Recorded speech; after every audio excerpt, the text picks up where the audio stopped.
करेंगे आपका BCom first year business mathematics का चैप्टर 3 आव्यू, जिसको इंग्लिश में मैट्रिक्स भी बोलते हैं। इस मैट्रिक्स का हम एक्सरसाइज डी में पहुंच चुके हैं, जिसका एक वीडियो अपलोड हो चुका है जहां पर आप गुणा करने का तरीका सीखते हैं। इसी पद्धति को हम आगे बढ़ा रहे हैं। अब तक मैंने आपको सिखा दिया था 3 रो 3 कॉलम का मल्टीप्लाई करना।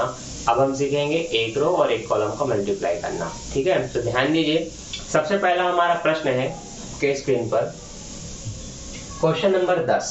ठीक, तो 2 क्वेश्चन खत्म करके मैंने 9 तक का आपको होमवर्क दिया था।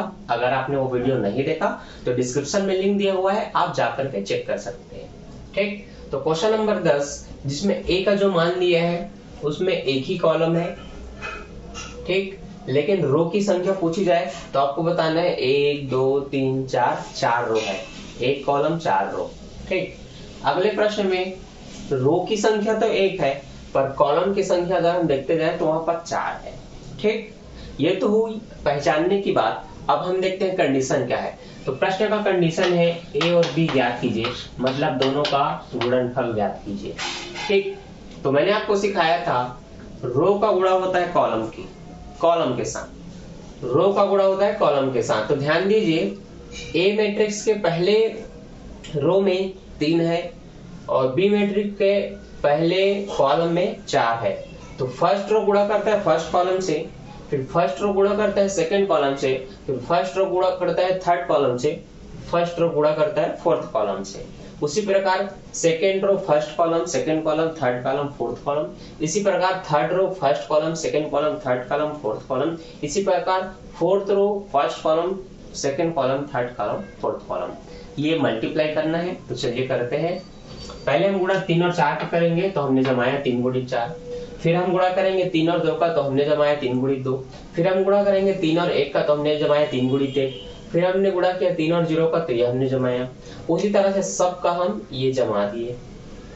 ठीक, इसी तरह से जमाने के बाद अब हमने मल्टीप्लाई किया, तो 4 तिया 12, 3 दूनी 6, 3 1 का -3, 3 शून्य 0, 4 शून्य 0, 2 शून्य 0, 1 शून्य 0, 0 0 0, 5 चौक 20, 5 दूनी 10, 5 एकम 5 और 5 शून्य 0, 4 एकम 4, 2 एकम 2, 1 एकम 1 और 1 शून्य 0।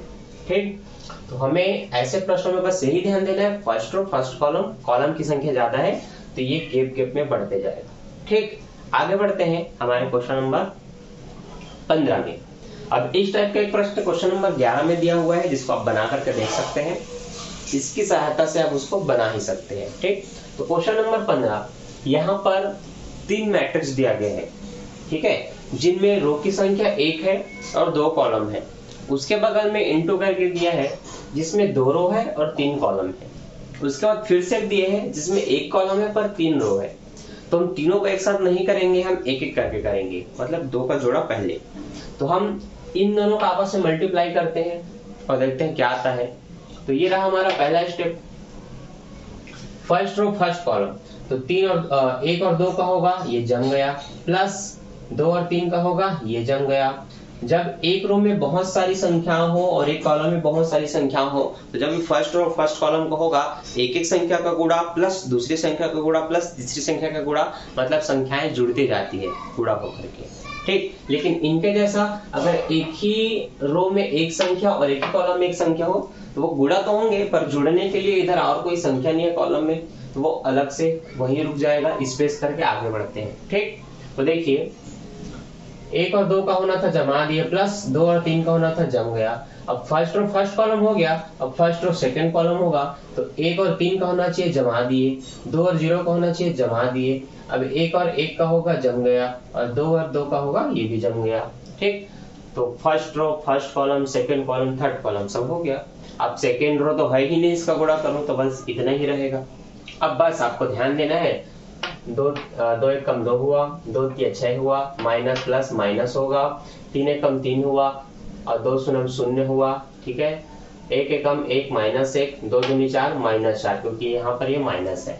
अब -4 -1 जुड़ के -5 हो गए, 3 और 0 जुड़ के 3 ही होगा, 6 में 2 जाएगा 4 बचेगा, बड़ी संख्या के सामने माइनस तो आंसर में भी माइनस। अब जो बगल में था उसको लिखते हुए चलेंगे। अब 2 सॉल्व हो गया, तो तीसरे की बारी। अब जो बचा एक आंसर उसके साथ इसको करेंगे, तो ये बिल्कुल किसके जैसा दिख रहा है, क्वेश्चन नंबर 10 के जैसा दिख रहा है।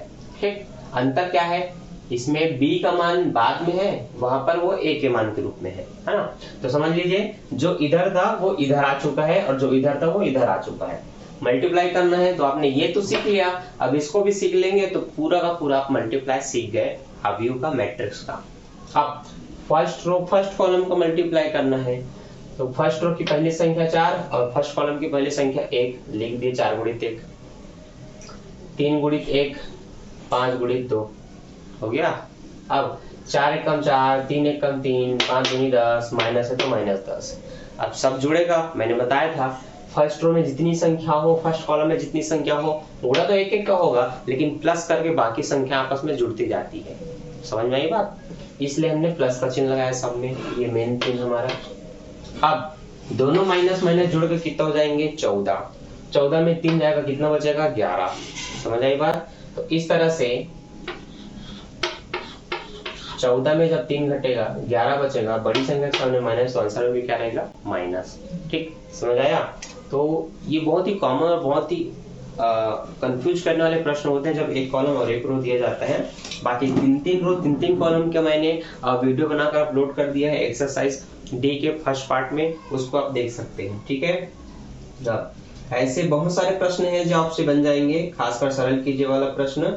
अब कुछ कुछ प्रश्न ऐसे होते हैं जो कि एक्सरसाइज बी और सी जैसा है, जहां पर आपको ए का कुछ मान दिया जाएगा, बी का कुछ मान दिया जाएगा और बोलेगा ए बी ज्ञात करो, ए से ज्ञात करो और दोनों को जोड़ दो।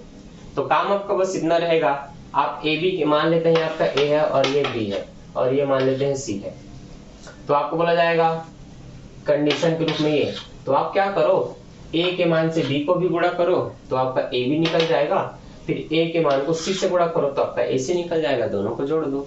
ठीक, तो प्रश्न काफी सरल है, बस समझा को दे तो आप बना सकते हैं। तो तरीका अगर आपको समझ में आ चुका है और अगर नहीं भी आया है तो आप एक्सरसाइज डी और इस वाले डी के पार्ट 2 दोनों को देख लीजिए, आपके डाउट क्लियर हो जाएंगे और इसके सारे प्रश्न आप खुद बना सकते हैं और कमेंट करके आप बताएंगे। ठीक, तो मैं मिलता हूं आपसे नेक्स्ट वीडियो में नेक्स्ट टॉपिक के साथ। अभी के लिए bye, thanks for watching. Video अच्छा लगता है तो दोस्तों के साथ शेयर करना ना भूलें, like comment and share. Bye bye.